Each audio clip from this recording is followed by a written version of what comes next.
ఏమిటాను పూర్ణ, నువ్వెంత భక్తురాలువైనా దేవుడి పూజకు కూడా ఓ వేళాపాడాలేదేమిటి? దేవుడి విగ్రహాలు అమ్మడానికే వేళాపాడా లేనప్పుడు దేవుని పూజించడానికి వేళతో పని ఉందండి. అంటే నా వ్యాపారం నాకన్నీ తెలుసండి. కానీ డబ్బు సంపాదించడానికి ఏ వ్యాపారం లేనట్టు ఈ దేవుడి విగ్రహాలు అమ్మాలా? ఇదెంత పాపమో తెలుసా అండి? పాపాలు చూసుకుంటే రూపాయలు సంపాదించలేమన్న పూర్ణ. కూచిపూడి అప్పారావు చెప్పినట్టు ఏ దారిలో 4 రూపాయలు వస్తాయో అదే న్యాయమైన దారి రోజుల్లో.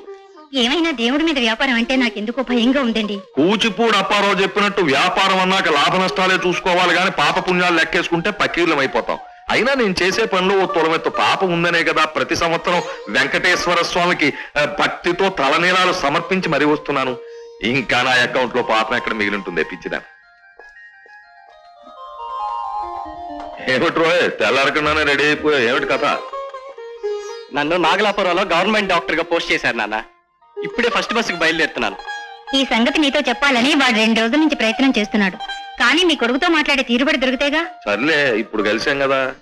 ఎరా అబ్బాయి, పల్లెటూరులో డాక్టర్ చేస్తే మనకేం గిట్టుబాటు అవుతుందిరా? అక్కడ ఉండేదంతా పూర్ ఫెలోస్.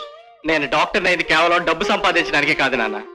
వైద్య సదుపాయం లేని పేద ప్రజలకి ఇంత సేవ చేద్దామని పల్లెటూరు వెళ్తున్నాను. సర్లే వెళ్ళు, నీ కర్మ. అక్కడ నీకు దొరికేవన్నీ పేదవాళ్ళ దండాలే. అమ్మా, బస్సుకి టైం అయింది, వెళ్ళొస్తానా? క్షేమంగా చేరినట్టు ఉత్తరం రాయనైనా. అలాగే. ఏమండి, సుధాకర్ మనకొకగానొక కొడుకు. వాడు ప్రయోజకుడయ్యాడు. ఆ పెళ్లి కూడా చేసేస్తే మన బాధ్యత తీరిపోతుంది. చేద్దాం. ఇప్పుడేగా MBBS డాక్టర్ బోర్డు కట్టాడు. ఆ కట్నాల రేట్లు ఎలా ఉన్నాయో చూసి ఆ తర్వాత చేద్దాం.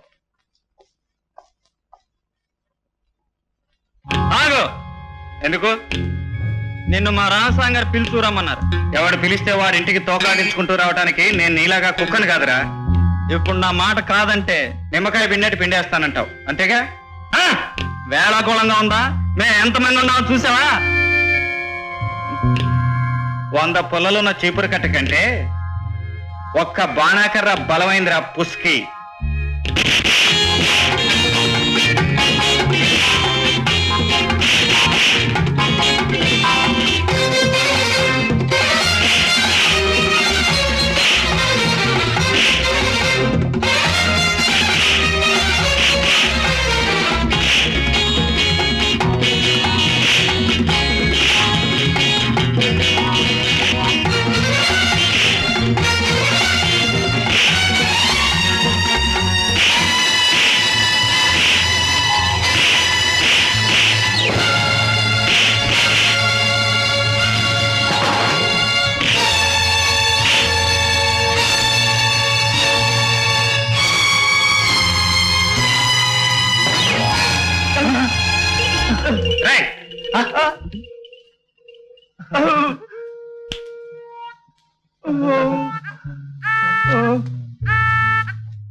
మీ రామస్వామి నన్ను ఎందుకు రమ్మన్నాడో ఇప్పుడు కనుక్కుంటాను. బండి దోసుకు పదండి.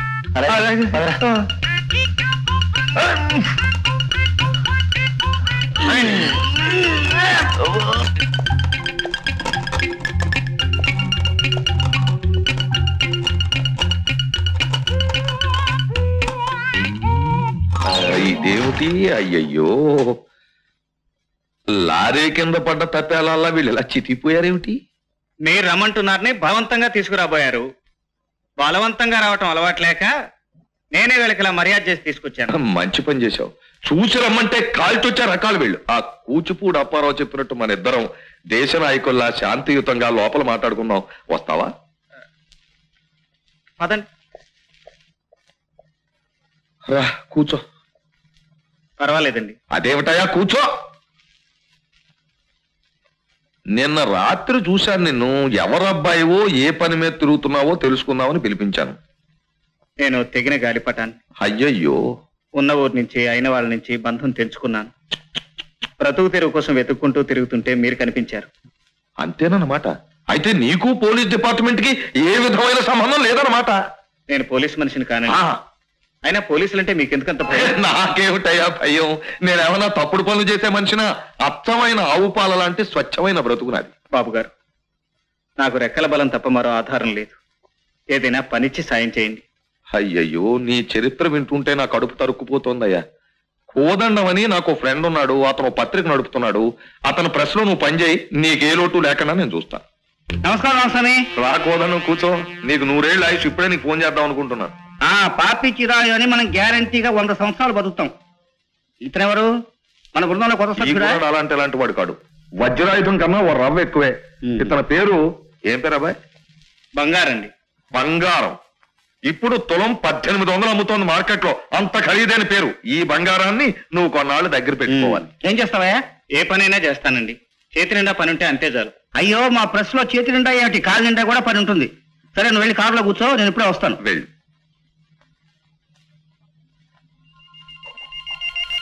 ఎంత పలికింది? ఏం బలికిందిలే. కూచిపూడి అప్పారావు అన్నట్టు న్యాయంగా పోయేవాడికి రోజులు కావివి. 45,000 రాబట్టేసరికి గింజుకు తెచ్చాను. ఇదిగో నీ వాటా 15,000 తీసుకో. నువ్వంత తక్కువ రేటుకు దేవుడి విగ్రహాన్ని అమ్మావంటే నేను నమ్మలేకుండా ఉన్నాను. మన దేశంలో దేవుళ్ళు మరీ ఎక్కువైపోవడంతో దేవుడు బొమ్మంటేనే రేటు పడిపోయింది. నీ మీద ఒట్టేసి మరీ చెప్తున్నాను. సర్లే, నా మీద నువ్వు, నీ మీద నేను ఒట్లేసుకుంటుంటే అంతకంటే జోకింకే ఉండదు. అయినా రామస్వామి, రోజు రోజుకి నా వాట తగ్గించేస్తున్నావు. ఇది చాలా అన్యాయం. అన్యాయమా? ఆ మాటకు అర్థమేమిటో కూడా నాకు తెలియదు. నానా అగతాట్లు పడి గుడిలో నుంచి విగ్రహాలు దొంగిలించిన నా వంతు, దర్జాగా కారులో వాటిని తీసుకెళ్లి అమ్మడం నీ వంతు, పంపకాల దగ్గరికి వచ్చేసరికి నీకు 2 వంతులు, నాకు 1 వంతు. ఇది అన్యాయం కదా? కూచిపూడి అప్పారావు చెప్పినట్టు తాపీ పట్టు పనిచేసే మేస్త్రి కంటే ప్లాన్ గీసిన ఇంజనీర్ ఎక్కువ తీసుకుంటాడు.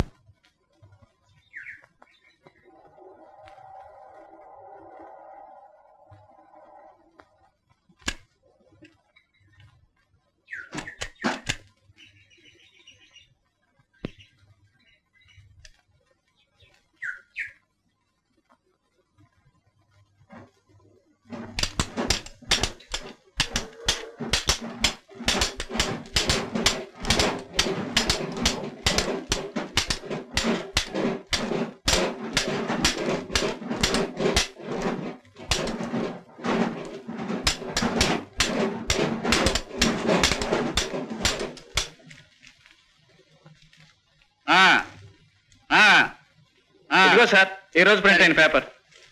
నమస్కారం కోదండం గారు. నమస్కారం నమస్కారం. ఓహో, మున్సామి గారా? ఏంటి వేళ మీ కాలు తిరిగింది? మీరే తిప్పారు కదండి. మీతో కాస్త ప్రైవేట్ గా మాట్లాడాలి. బంగారు, ఇవాళ నీ పని అయిపోయింది, వెళ్ళి రెస్ట్ తీసుకో.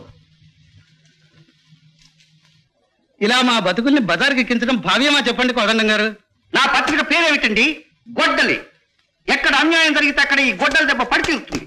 మరీ నాలాంటి ములగ చెట్టు మీద గొడ్డల దెబ్బ వేయటం మంచిది కాదు. మనం సరి చేసుకుని రాజీకి వచ్చేస్తే మంచిది. ఆగు ఆగు, నీతికి ప్రతిరూపంగా బతికే నిప్పు లాంటి మనిషిని నేను. No no. తమరలా కొట్టి పారేస్తే మాలాంటి చిన్నవాళ్ళం ఎలా బతకగలం చెప్పండి? మొన్నటి ఎలక్షన్ లో నేను ఎంత ఖర్చు చేయాల్సి వచ్చిందో తమరికి తెలియంది కాదు. ఆ నష్టం పూడ్చుకోవాలంటే ఏదో ఇలాంటివి చేయక తప్పదు. ఏదో ఈ ప్రస్తుతానికి ఈ చిన్న తాంబూలం తమరు స్వీకరిస్తే. అబ్బా, ఏం చేస్తాం చెప్పండి? నేను దేశం కోసం బ్రతికేవాడిని. దేశం అంటే ఎవరు? ప్రజలు. అంటే ఎవరు? మీరు. మిమ్మల్ని బాధ పెడితే దేశాన్ని బాధ పెట్టినట్టే. అంచేత నా నిజాయితీని మీకోసం తాత్కాలికంగా దాచిపెట్టుకుంటున్నాను. ఇవ్వండి. వచ్చే వారం పత్రికలు తప్పకుండా సవరణ వేస్తాను. గత వారం మున్స్వామి గారి మీద వచ్చిన వార్తలు నిరాధారం, అలా ప్రచురించినందుకు మేము చింతిస్తున్నాం అని ఫ్రంట్ పేజీలో హెడ్ లైన్స్ లో వేస్తాం.